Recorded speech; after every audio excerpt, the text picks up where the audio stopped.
नमस्कार दोस्तों, होली सुभद्रा कुमार चौहान की कहानी। कल होली है, होगी क्या तुम ना मनाओगी? नहीं नहीं, क्यों, क्या बताऊं क्यों? आखिर कुछ सुनूं भी तो। सुनकर क्या करोगे? जो करते बनेगा, तुमसे कुछ भी ना बनेगा। तो भी क्या कहूँ? क्या तुम नहीं जानते? होली हो या कोई भी त्यौहार, वही मनाता है जो सुखी है। जिसके जीवन में किसी प्रकार का सुख ही नहीं, वह त्यौहार भला किस वीरते पर मनावे। क्या तुमसे होली खेलने ना आऊं?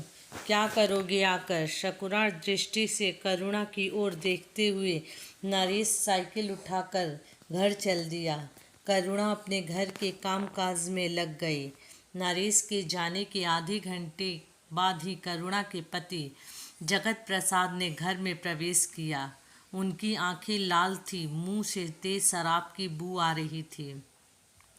जलती हुई सिगरेट को एक ओर फेंकते हुए कुर्सी खींचकर बैठ गए। भयभीत हिरनी की तरह पति की ओर देखते हुए करुणा ने पूछा, 2 दिन तक घर नहीं आए, क्या तुम्हारी तबीयत खराब थी? यदि ना आया करो तो खबर तो भिजवा दिया करो, मैं प्रतीक्षा में बैठी रहती हूँ। उन्होंने करुणा की बातों पर कुछ भी ध्यान न दिया। जेब से रुपए निकालकर मेज पर ढेर लगाते हुए बोले, पंडितानी जी की तरह रोज ही सीख दिया करती हो कि जुआ ना खेलो, शराब ना पियो, ये ना करो, वह ना करो। यदि मैं जुआ ना खेलता तो आज मुझे इतने रुपए इकट्ठे कहाँ से मिल जाते? देखो पूरे 1500 हैं, लो इन्हें उठाकर रखो, पर मुझसे बिना पूछे इसमें से एक पाई भी ना खर्चा करना, समझी? करुणा जुए में जीते हुए रुपए को मिट्टी समझती थी। गरीब से दिन काटना उसे स्वीकार था, परंतु चरित्र को भ्रष्ट करके धनवान बनना उसे प्रिय न था। वह जगत प्रसाद से बहुत डरती थी, इसलिए अपने स्वतंत्र विचार वह कभी भी प्रकट ना कर सकती थी। उसे इसका अनुभव कई बार हो चुका था। अपने स्वतंत्र विचार प्रकट करने के लिए उसे कितना अपमान, कितनी लांछना और कितना तिरस्कार सहना पड़ा था। यही कारण था कि आज भी वह अपने विचारों को अंदर ही अंदर दबाकर दबी हुई जुबान से बोली, रुपया उठाकर तुम ही ना रख दो, मेरे हाथ तो आटे में भीड़े हैं।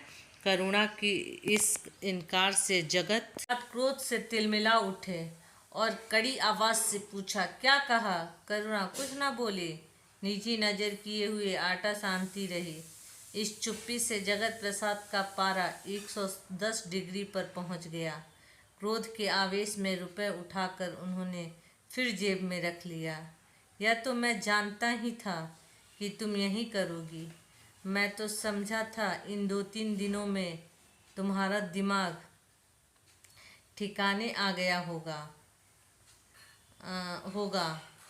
ऊट पहा उटपटांग बातें भूल गई होगी और कुछ अकल आ गई होगी, परंतु सोचना व्यर्थ था।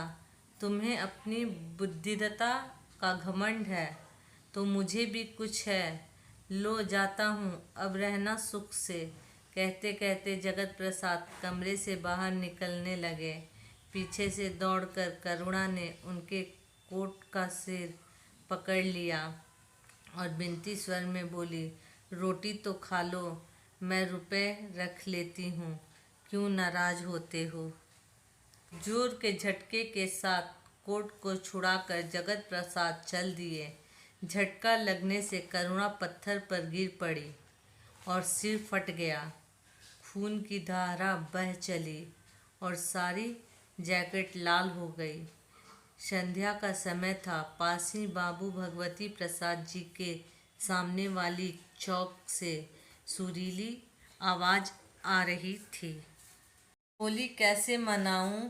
सैया विदेश मैं द्वारे ठाड़ी कर मल मल पछताऊं। होली के दीवाने भंग के नशे में चूर थे। गाने वाले नर्तकी पर रुपए की बौछार हो रही थी। जगत प्रसाद को अपनी दुखिया पत्नी का ख्याल भी न था। रुपया बरसने वालों में उन्हीं का सबसे पहला नंबर था।